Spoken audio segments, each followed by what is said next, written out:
வணக்கம். நம்ம தூக்கத்தை எப்படி நம்ம கண்ட்ரோலுக்கு கொண்டு வரது அத பத்தி தான் இந்த பகுதியில நம்ம விரிவா பார்க்க போறோம். ஒவ்வொரு நாளையும் நல்ல ஃப்ரெஷ்ஷா ஸ்டார்ட் பண்ண ஒரு நல்ல ராத்திரி தூக்கம் எவ்வளவு முக்கியம்னு நம்ம எல்லாருக்குமே தெரியும் இல்லையா? ராத்திரி படுத்ததும் மனசு அங்க இங்கன்னு ஓடிக்கிட்டே இருக்குமே, தூக்கமே வராம புரண்டு புரண்டு போடுவோம் இல்லையா? அந்த கடுப்பான மொமெண்ட்ஸை நம்மள பல பேர் அனுபவிச்சிருப்போம். என்னடா இதுன்னு தோணும். இது சும்மா நம்ம மனசுல நடக்கிற ஒரு கற்பனை போராட்டம் கிடையாதுங்க. நிஜமாவே ஒவ்வொரு ராத்திரியும் நம்ம உடம்புக்குள்ள ஒரு சின்ன யுத்தமே நடக்குது. இத நாம சரியா புரிஞ்சுக்கிட்டோம்னா போதும், இந்த யுத்தத்துல நாம ஈஸியா ஜெயிச்சிடலாம். சரி வாங்க, இத பத்தி இன்னும் கொஞ்சம் டீப்பா பார்க்கலாம். முதல் விஷயமா, ராத்திரி நேரத்துல நம்ம மனசையும் உடம்பையும் ஏன் அமைதிப்படுத்த இவ்ளோ கஷ்டப்படுறோம்? இதுக்கு பின்னாடி இருக்கிற சயின்ஸ் என்னன்னு நான் உங்களுக்கு விளக்க போறேன். இப்போ நம்ம உடம்புக்குள்ள ஒரு ஆக்சலரேட்டர் அப்புறம் ஒரு பிரேக் இருக்குன்னு கற்பனை பண்ணிக்கோங்க. சிம்பத்தெட்டிக் சிஸ்டம்னு சொல்றாங்களே, அதுதான் அந்த ஆக்சலரேட்டர். அது நம்மள ஒரே டென்ஷனாவே வச்சிருக்கும். இன்னொரு பக்கம் பாராசிம்பத்தெட்டிக் சிஸ்டம், இதுதான் அந்த பிரேக். இது நம்மள ரிலாக்ஸ் பண்ணி ஓய்வெடுக்க வைக்கும். நம்மளோட ஒரே டார்கெட் என்னன்னா, அந்த பிரேக்கை எப்படி கரெக்டா யூஸ் பண்றதுன்னு கத்துக்கிறது தான். அடுத்ததா ரெண்டாவது முக்கியமான ஒரு சயின்ஸ் கான்செப்ட், அதுக்கு பேரு தெர்மோ ரெகுலேஷன். சிம்பிளா சொல்லணும்னா, நம்ம உடம்போட மைய வெப்பநிலை இருக்கு இல்லையா, அது 1°C குறைஞ்சா போதும் நம்ம மூளைக்கு தூங்குற டைம் ஆச்சுன்னு ஒரு பவர்ஃபுல்லான சிக்னல் போகும். சொல்லப்போனா இது நம்ம உடம்புலயே ஃபிக்ஸ் பண்ண ஒரு ஸ்லீப் ஸ்விட்ச் மாதிரி. இப்போ நம்ம ஸ்லீப் டூல் கிட்ல இருக்கிற முதல் செட் டூல்ஸ்க்கு போகலாம். அதாவது நம்ம சாப்பிட்ற சாப்பாடு எப்படி நம்ம தூக்கத்துக்கு ஹெல்ப் பண்ணுதுன்னு பார்க்கலாம் வாங்க. சில உணவுகள் நம்ம தூக்கத்துக்கு ரொம்பவே சப்போர்ட் பண்ணும். எப்படின்னு பார்க்கலாமா? இப்போ பால் எடுத்துக்கிட்டிங்கன்னா அதுல ட்ரிப்டோஃபான்னு ஒன்று இருக்கு. அது நம்ம தூக்கத்துக்கு தேவையான ஹார்மோன்களை உருவாக்க ஹெல்ப் பண்ணும். அதே மாதிரி புளிப்புச்செரியில மெலட்டோனின் அப்படின்ற ஸ்லீப் ஹார்மோனே நேரடியாவே இருக்கு. பாதாம்ல இருக்கிற மேக்னீசியம் நம்ம மசில்ஸை ரிலாக்ஸ் பண்ணி உடம்ப அமைதிப்படுத்தும். கிவி பழத்துல இருக்கிற சிரட்டோனின் நம்ம மனசை அப்படியே கூல் பண்ணி ஓய்வு நிலைக்கு கொண்டு போகும். நம்ம பாட்டி வைத்தியம் மாதிரி சூடா பால் குடிக்கிறதுக்கு பின்னாடி இன்னொரு ஆச்சரியமான விஷயமும் இருக்கு. அதுல இருக்கிற சத்துக்கள் மட்டும் காரணம் இல்ல, அந்த சூடான கதகதப்பான உணர்வே இருக்கு பாருங்க, அதுவே நம்ம உடம்புக்கு சரி இப்ப ரிலாக்ஸ் பண்ற டைம்னு ஒரு சிக்னல் கொடுக்குதாம்.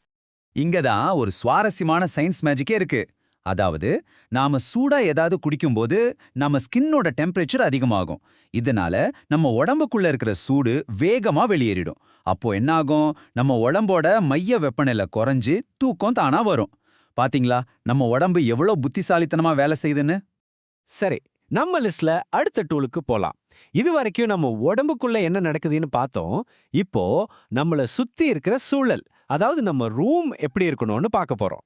தூங்குறதுக்கு பெர்ஃபெக்டான டெம்பரேச்சர் எது தெரியுமா? 18ல இருந்து 22°C. இந்த நம்பரை நல்லா ஞாபகம் வச்சுக்கோங்க. இது ஒரு மேஜிக் நம்பர் மாதிரி. ஏன் இவ்ளோ கூலா இருக்கணும்?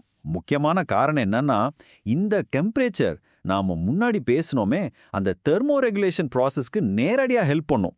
இதனால நம்ம தூக்கம் இன்னும் ஆழமாவும் நல்ல நிம்மதியாவும் இருக்கும். இப்போ நம்ம டூல் கிட்ல இருக்கிற கடைசி ஆனா ரொம்பவே முக்கியமான ஒரு விஷயத்தை பார்க்க போறோம். அது என்னன்னா, நம்ம நரம்பு மண்டலத்தை நாமளே அமைதிப்படுத்துறதுக்கான சில பயிற்சிகள். நம்மளோட சீக்ரெட் வெப்பன் என்ன தெரியுமா? அது நம்ம வேகஸ் நரம்பு தான்.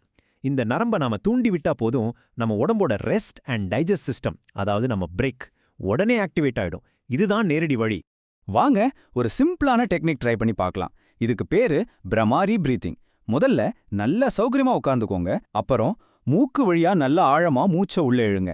இப்போ மூச்சை வெளியே விடும்போது ஒரு தேரி மாதிரி ஒரு மெதுவான ஹம்மிங் சத்தம் கொடுங்க. அந்த அதிர்வன் நல்லா உணருங்க. ஒரு 1-2 நிமிஷம் செஞ்சா போதும். இந்த அதிர்வு தான் உங்க வேகஸ் நரம்ப தூண்டி உங்களை ரிலாக்ஸ் பண்ணும். ஓகே, இது வரைக்கும் நாம தனித்தனியா சில டூல்ஸ் பார்த்தோம். இப்போ இது எல்லாத்தையும் ஒன்னா சேர்த்து நமக்கான ஒரு ஸ்லீப் ரிச்சுவல், அதாவது ஒரு தூக்கத்துக்கான பழக்கத்தை எப்படி உருவாக்குறதுன்னு பார்க்கலாம். தனித்தனியா பண்றதை விட இதையெல்லாம் ஒரு ரொட்டீனா பண்றது தான் ரொம்ப பவர்ஃபுல். அப்போ உங்க பர்சனலைஸ்டு ஸ்லீப் டூல் கிட்ல என்னெல்லாம் இருக்கணும்? இதோ ஒரு சிம்பிள் செக்லிஸ்ட். 1. எரிபொருள், அதாவது தூக்கத்துக்கு சப்போர்ட் பண்ற மாதிரி ஒரு சின்ன ஸ்நாக்ஸ் இல்லனா சூடான ஒரு ட்ரிங்க். 2. சூழல், நல்ல கூலான இருட்டான காத்தோட்டமான ஒரு ரூம். 3. பயிற்சி, சிம்பிளான ஒரு பிரீத்திங் எக்ஸசைஸ். அவ்வளவுதான். இந்த ரிச்சுவலோட உண்மையான பவரே அதுல தான் இருக்கு. நீங்க இது தொடர்ந்து ஒரு பழக்கமா செய்யும்போது உங்க உடம்புக்கும் மனசுக்கும் ஓகே இப்போ தூங்குற நேரம் வந்தாச்சுன்னு தானாவே ஒரு சிக்னல் போக ஆரம்பிச்சிடும். இது ஒரு கண்டிஷனிங் மாதிரி. அப்போ இன்னைக்கு ராத்திரி உங்க தூக்கத்தை சூப்பரா மாத்த உங்க ஸ்லீப் கிட்ல நீங்க முதல்ல சேர்க்க போற டூல் எது?